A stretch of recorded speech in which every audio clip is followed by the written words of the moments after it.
Welcome my YouTube channel મિત્રો. નમસ્કાર, જય માતાજી. 6 ઓક્ટોબર 2021 ગુજરાત રોજગાર સમાચાર, જે જનરલ નોલેજ ક્વિઝ કોર્નર આવે છે તેમાં આજના 45 જેટલા MCQ છે તે જોઈએ.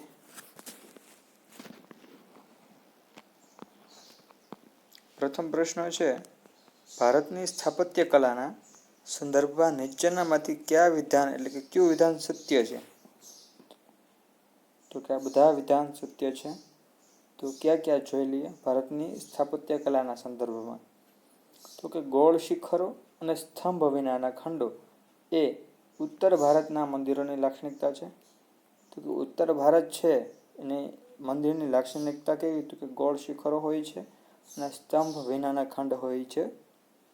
શંકુ આકારના અણીદાર શિખરોવાળા મંદિરો, શંકુ આકારવાળા અણીદાર મંદિરો જે હોય છે આપણે એ દક્ષિણ ભારતમાં વધુ જોવા મળે છે. ગોપુરમ, આ જે ઓપ્શન છે એમાં મિત્રો બે, એક તો જવાબ છે અને બીજો એક પ્રશ્ન બની જાય છે. ગોપુરમ એટલે શું? ગોપુરમ એટલે મંદિરનું પ્રવેશ દ્વાર. મંદિરનું પ્રવેશ દ્વાર એ દક્ષિણ ભારતના મંદિરોની વિશેષતા છે. ગોપુરમ એટલે મંદિરનું પ્રવેશ દ્વાર. બીજો પ્રશ્ન છે, મુઘલ સ્થાપત્ય કલાના સંદર્ભમાં નીચેનામાંથી કયું વિધાન અયોગ્ય છે? તો આ અયોગ્ય વિધાન છે તો આ આપણે નહીં જોઈએ, બીજા સત્ય વિધાન જોઈ લે. મુઘલ સ્થાપત્ય કલાના સંદર્ભમાં સત્ય વિધાન કયા છે? તો અકબરે આગ્રાનો કિલ્લો છે, અકબરે આગ્રાનો કિલ્લો અને ફતેહપુર સિકરીનો કિલ્લો બંધાવ્યો છે. કોણે? તો કે અકબરે. તાજમહેલનું નિર્માણ છે એ કઈ નદી કિનારે? તો કે યમુના નદી કિનારે થયેલું છે, તો એ પણ સત્ય છે. દિલ્હી સ્થિત લાલ કિલ્લાનું નિર્માણ કોણે કર્યું? તો કે શાહજહાએ કરાવ્યું, એ પણ સત્ય છે. ત્રીજો પ્રશ્ન છે, ગુજરાતના સ્થાપત્યમાં સંદર્ભમાં નીચેનામાંથી કયું વિધાન અયોગ્ય છે? અયોગ્ય વિધાન મિત્રો આપણે કાઢી નાખશું. સત્ય વિધાન જોઈ લઈએ કે જૂનાગઢમાં આવેલ ઉપરકોટ કિલ્લાનું મૂળ નામ ગિરિદુર્ગ હતું. ઉપરકોટનું મૂળ નામ શું હતું? કે ગિરિદુર્ગ. મિત્રો યાદ રાખજો, પરીક્ષામાં પૂછાય એવું છે. જૂનાગઢમાં આવેલ ઉપરકોટનો કિલ્લો છે. ઉપરકોટ કિલ્લો ક્યાં આવ્યો? જૂનાગઢમાં. તેનું મૂળ નામ ગિરિદુર્ગ હતું. રાખેંગારે અડીકડીની વાવ, નવઘણ કૂવો બંધાવી પાણીની સુવિધા પૂરી પાડી હતી. તો કે રાખેંગારે નવઘણ કૂવો અને અડીકડીની વાવ બંધાવેલ છે. ભીમદેવ પહેલાની રાણી ઉદયમતી દ્વારા સ્થાપિત રાણીની વાવ વિશ્વ પ્રસિદ્ધ વાવનો નમૂનો છે, એ પણ સત્ય છે. પાલિતાણાના શેત્રુંજય ડુંગર પર, તો કે શેત્રુંજય ડુંગર કેવો છે? તો કે પાલિતાણામાં. શેત્રુંજય ડુંગર પર જૈન મંદિરો કયા જૈન મુનિએ બંધાવ્યા હતા? તો કે પાલદીપ્ત સૂરીએ જૈન મંદિર બંધાવ્યા હતા પાલિતાણામાં શેત્રુંજય ડુંગર પર. પાળિયા સંદર્ભે કયું વિધાન અયોગ્ય છે? તો અયોગ્ય વિધાન આપણે કાઢી નાખશું. સત્ય વિધાન જોઈએ. પાળિયા સાથે વીર ગાથાઓ જોડાયેલ હોય છે, બરોબર છે. યોદ્ધાઓના પાળિયા યુદ્ધ સ્થળ અથવા તેમના મૃત્યુના સ્થળે બાંધવામાં આવે છે, એ પણ સત્ય છે. પાળિયાની વર્ષમાં તેની તિથિ પ્રમાણે પૂજા અર્ચના કરવામાં આવતી હોય છે, બરોબર છે. બીજો પ્રશ્ન છે, હજનામા ગ્રંથ કઈ કળા સાથે સંકળાયેલ છે? હજનામા છે એ ચિત્રકલા સાથે સંકળાયેલ કળા છે. ગ્રંથ છે હજનામા ગ્રંથ ચિત્રકળા સાથે સંકળાયેલ છે. સાતમો એવો પ્રશ્ન છે કે સંગીત કલાના સંદર્ભમાં નીચેનામાંથી કયું વિધાન અયોગ્ય છે? તો આપણે તો ખ્યાલ જ છે, અયોગ્ય વિધાન કાઢી નાખીએ છીએ. અયોગ્ય વિધાન નીકળી ગયું. સત્ય વિધાન જોઈએ. અમીર ખુશરો એ કવાલીની શોધ કરી અને ધ્રુપદને બદલે ખયાલ પદ્ધતિ દાખલ કરી. કવાલીની શોધ કોણે કરી? તો અમીર ખુશરોએ. શાસ્ત્રીય ગાન સાથે સંકળાયેલ તાનસેન અકબરના સમયમાં થઈ ગયા. તાનસેન છે કોણ છે, કયા સમયમાં થઈ ગયું? તો અકબરના સમયમાં. કયા રાજાના સમયમાં? તો અકબરના સમયમાં થઈ ગયા છે. કથક નૃત્ય છે કથક નૃત્યમાં જુગલબંધી સામાન્ય રીતે ધ્રુપદ સંગીત સાથે જ થાય છે. પદ્માવત ગ્રંથના રચયિતા કોણ છે? પદ્માવત ગ્રંથના રચયિતા છે મોહમ્મદ ઝાયસી છે. હિતોપદેશ ગ્રંથના રચયિતા કોણ? હિતોપદેશ ગ્રંથના રચયિતા છે નારાયણ. હિતોપદેશ નારાયણ. જયદેવ દ્વારા કઈ કૃતિની રચના કરવામાં આવી છે? ગીત ગોવિંદમ કૃતિ છે એની રચના જયદેવ દ્વારા કરવામાં આવી છે. જયદેવ દ્વારા ગીત ગોવિંદમ કૃતિની રચના કરવામાં આવી છે. કઈ કૃતિ? ગીત ગોવિંદમ કૃતિ. નીચેનામાંથી કઈ જોડ અયોગ્ય છે? કે ગાય ગોહરીનો મેળો છે એ અયોગ્ય જોડ છે.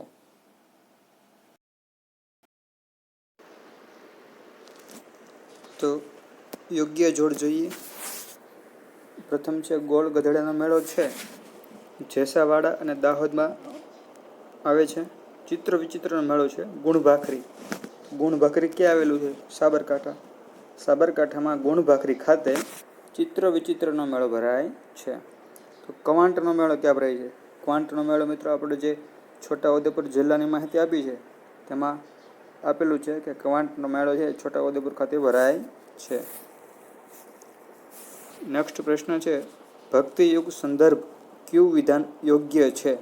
યોગ્ય હોય ને એવું વિધાન ભક્તિયુગના સંદર્ભમાં જોવાનું છે. જે એવું વિધાન છે કે ઉપરના તમામ છે તો તે બધા જોઈએ આપણે. તો કે ભક્તિ માર્ગના સંતો અને ચિંતકો એ આમ જનતની ભાષામાં ઉપદેશો આપ્યા છે. કઈ ભાષામાં? આમ જનતની ભાષામાં ઉપદેશ આપ્યો છે. પછી છે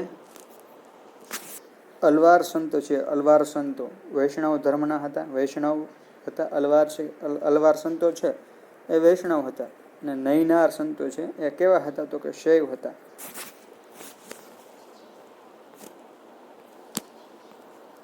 તેરમો પ્રશ્ન છે બીજક. બીજક કયા સંતનો કવિતા સંગ્રહ છે? કબીરજીનો બીજક કવિતા સંગ્રહ છે. બીજક નામક. વિનય પ્રતીક ગ્રંથની રચના કોણે કરી? તુલસીદાસજીએ વિનય પ્રતીકની રચના કરી છે. વિનય પ્રતીક ગ્રંથની રચના તુલસીદાસે કરી છે. ભગવદ્ ગીતા ઉપરની ટીકા. ભગવદ્ ગીતા ઉપરની ટીકા એટલે જ્ઞાનેશ્વરી. જ્ઞાનેશ્વરી કોણે લખી હતી? જ્ઞાનેશ્વર ઉપર લખી હતી. ભગવદ્ ગીતા ઉપરની જે ટીકા કરી છે એ જ્ઞાનેશ્વરી નામે ઓળખાય છે. જ્ઞાનેશ્વરી છે એ જ્ઞાનેશ્વરે લખી છે. દાસબોધ. શું? દાસબોધ. દાસબોધ નામના ગ્રંથની રચના કોણે કરી હતી? તો ગુરુ રામદાસે કરી હતી. દાસબોધ નામના ગ્રંથની રચના ગુરુ રામદાસે કરી હતી. ગુરુ નાનક કઈ શાખાના સંત હતા? ગુરુ નાનક છે નિર્ગુણ શાખાના સંત હતા. મહારાષ્ટ્રના કયા સંતના અભંગો ખૂબ જાણીતા છે? અભંગો કયા સંતના? એટલે કે તુકારામના અભંગો ખૂબ જાણીતા છે. પણ તુકારામ છે કયા સ્ટેટના છે? એટલે રાજ્યના છે. તુકારામ છે મહારાષ્ટ્ર રાજ્યના છે અને તુકારામના અભંગો જાણીતા છે. ભારતમાં સૂફી મત ફેલાવનાર કેટલી પરંપરાઓ હતી? ભારતમાં સૂફી મત ફેલાવનાર 4 પરંપરા હતી. કેટલી? 4 પરંપરાઓ હતી. મુરગી આખ્યાન અને શિવ ભીલડી સંવાદ કૃતિના રચયિતા કોણ છે? કવિ ભાલણ છે. કવિ ભાલણ દ્વારા મુરગી આખ્યાન અને શિવ ભીલડીના સંવાદની કૃતિની રચના થઈ છે. ભાલણ દ્વારા.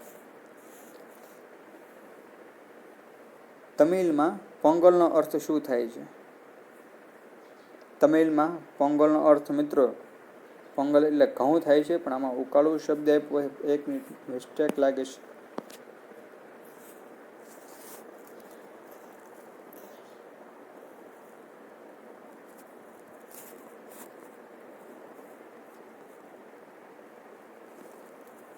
જવાબમાં મિત્રો ક જ આપ્યું છે પણ પોંગલનો અર્થ ઘઉં જેવો થાય.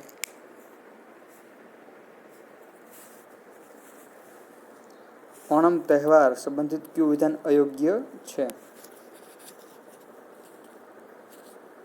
ઓણમ તહેવાર સંબંધિત કયું વિધાન અયોગ્ય છે? અયોગ્ય હોય તે જોવાનું નથી આપણે, સત્ય હોય તે જોઈએ. ઓણમ છે એ 10 દિવસ સુધી ઉજવાય છે. વલ્લભકાલ નામની નૌકા સ્પર્ધાનું આયોજન થાય છે. ઓણમમાં કયા સ્પર્ધાનું આયોજન થાય છે? તો ઓણમ છે, ઓણમ તહેવારમાં નૌકા સ્પર્ધાનું આયોજન થાય છે. આ તહેવારમાં સાહિત્ય નામનું ભોજન, કેવું નામનું? સાહિત્ય નામનું ભોજન લેવામાં આવે છે.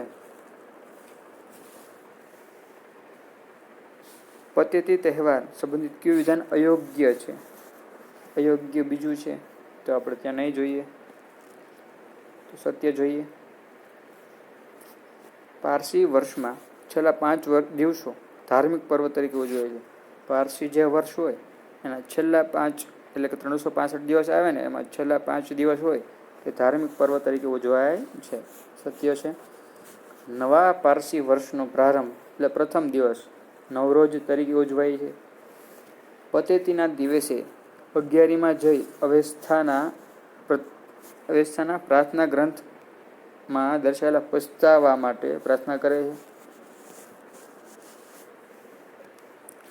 રથયાત્રા સાથે સંકળાયેલા પહિંદ વિધિ એટલે?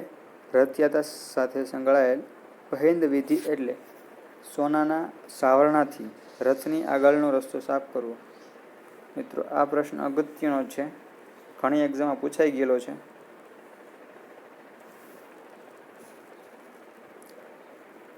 વિનંતી આપને કે ધ્યાનપૂર્વક જોઈ લેવો અને સમજી લેવો કે રથયાત્રા જે આપણે નીકળે છે અમદાવાદમાં, બરોબર છે, એમાં કઈ વિધિ કરવાની હોય છે?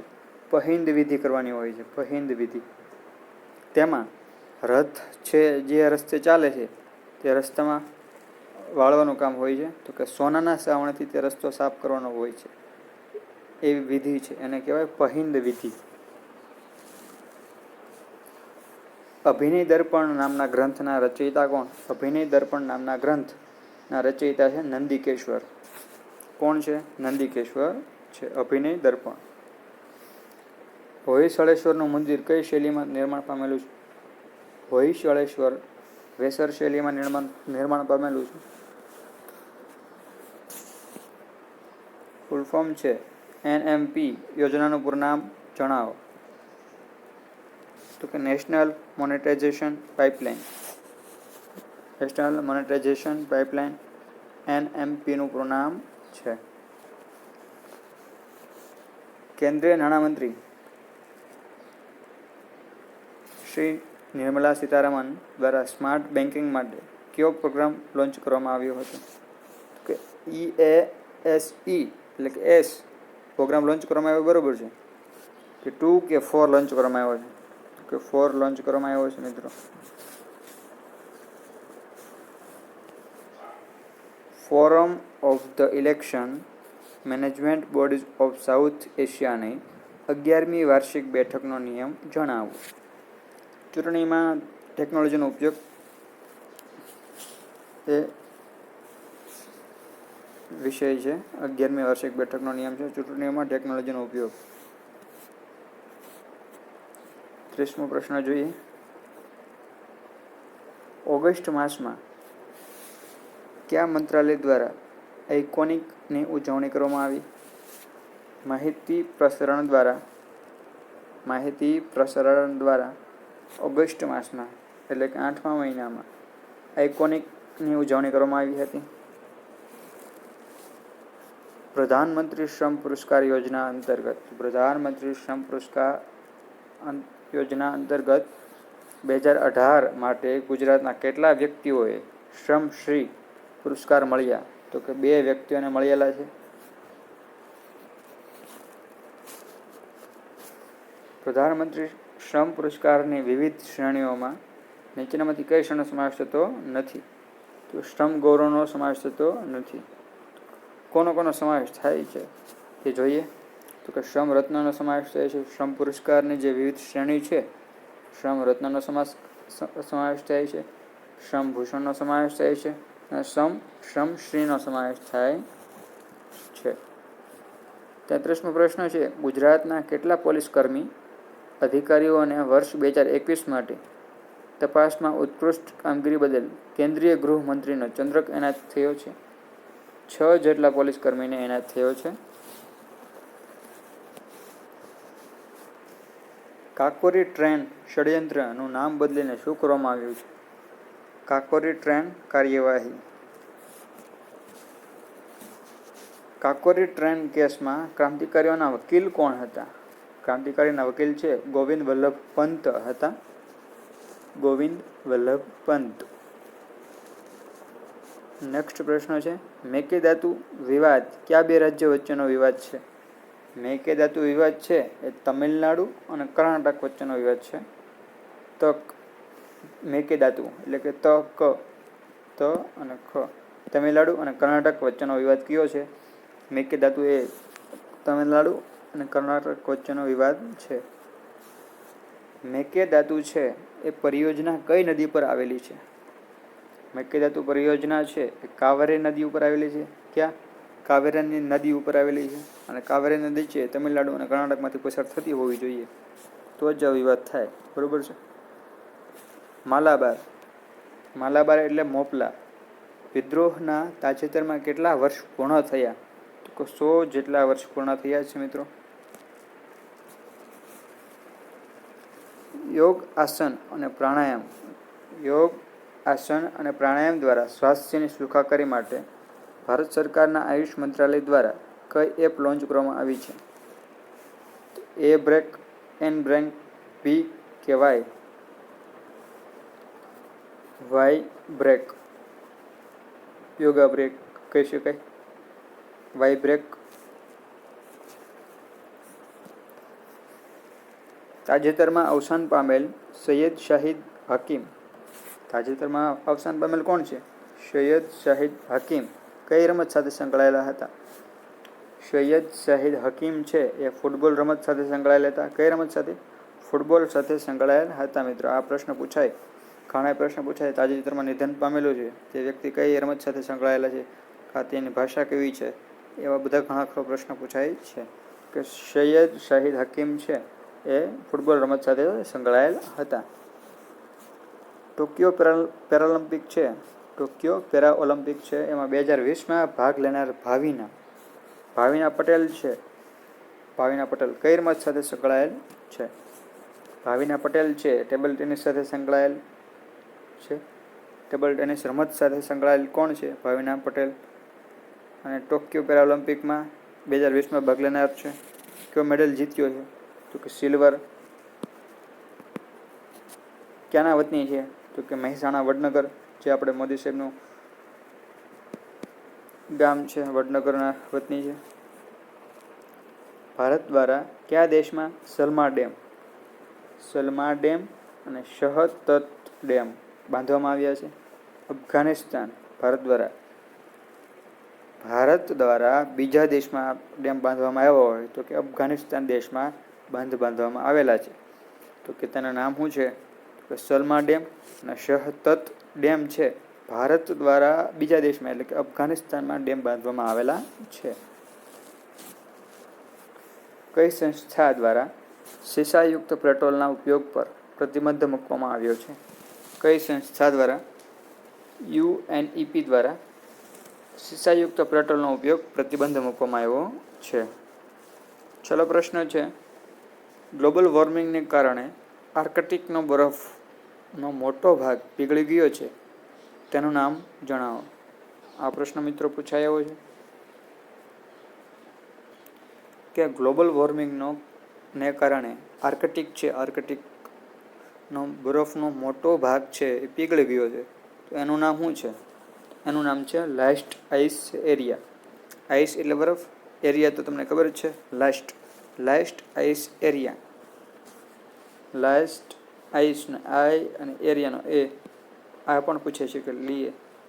લાસ્ટ આઈસ એરિયા એ આર્કટિકનો બરફનો મોટો ભાગ જે પીગળી ગયો છે એનું નામ છે લાસ્ટ આઈસ એરિયા. ધન્યવાદ મિત્રો. જય માતાજી. આ બધાને વિડીયો ગમ્યો હોય તો શેર, સબસ્ક્રાઈબ કરજો. ધન્યવાદ.